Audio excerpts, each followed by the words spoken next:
This is a clip from Beyond Classified. You can access the entire episode now at rockfin.com/FKN+. Tell us a bit about the background of Pam Hupp and her story. All right. Well, in a nutshell, right now she is in prison doing life for shooting a 33-year-old man named Louis Gumpenberger. But a new trial is now in process. This one, they're going for the death penalty for the stabbing death of her best friend. She's also on the radar for probably pushing her mother over a third-story balcony and killing her. And the reason my book is in the parentheses is Death Insured is both her friend and her mother, it was for life insurance money that she murdered them.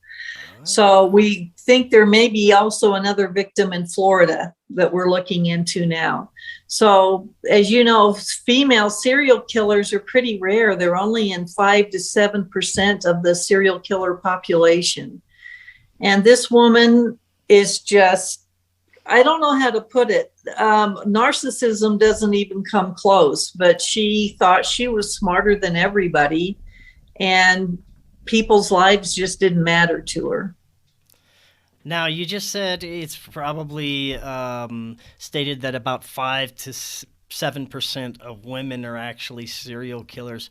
Do you think that's an accurate number, or do you think that there may be a lot maybe that we don't know about, or women that have been mistaken for men? Oh, very good question.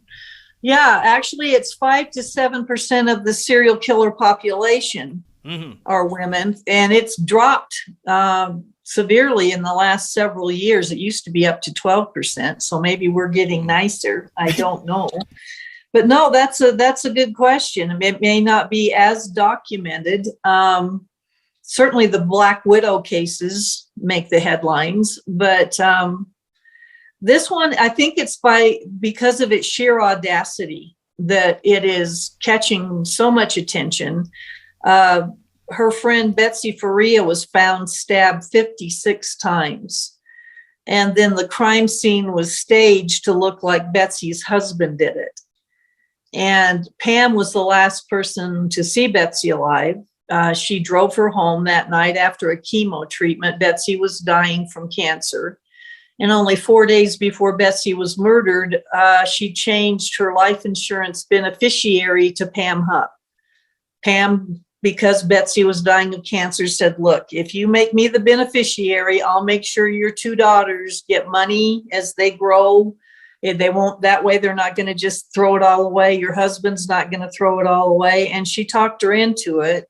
And 4 days later, 2 days after Christmas, Betsy was found literally butchered. The knife was still sticking out of her neck, 56 stab wounds. The cuts to her wrists went clear to the bone. And the police found Russ's bedroom slippers with blood on them, found blood on the light switch leading into his closet where the slippers were found. And then the next morning when detectives interviewed Pam, she buried him. She made up all of this stuff about him, putting a pillow over his wife's face, saying this is what it's going to feel like when you die. And they bought her story. The detectives and the prosecuting attorney literally made her their star witness and never doubted the fact, even when her stories kept changing. They had their guy. We got him. We got Russ. We're not going to look at anybody else. And he went to prison for 3.5 years for something he didn't do. Now, why do you think that was? Do you think that they just wanted to get this done and closed, or do you think there were some other underlying reasons why they just went with him? And, you know, you said that there was even to the extent that there was tampering with evidence Yes. to frame Russ. What happened there? Basically, they perjured themselves on the stand. One particular detective said that they found evidence of a blood cleanup in the kitchen. That's where Russ went when he found his wife. He came home that night after playing a game night with friends. He got home around 9 and found her like that, called 911 in total hysterics and said, I think my wife killed herself. Well, that's part of what buried him, because later when they found how many times she'd been stabbed, including in the back, it was obvious this wasn't a suicide. But Bessie had tried to commit suicide before, after she found out about the cancer, and had tried with a knife. And in his shock, all he saw was the knife and the cuts to her arms and the blood, and he just fell apart and went and called 911 in the kitchen. Betsy was wearing dark clothing. You couldn't see all the stab wounds at that point.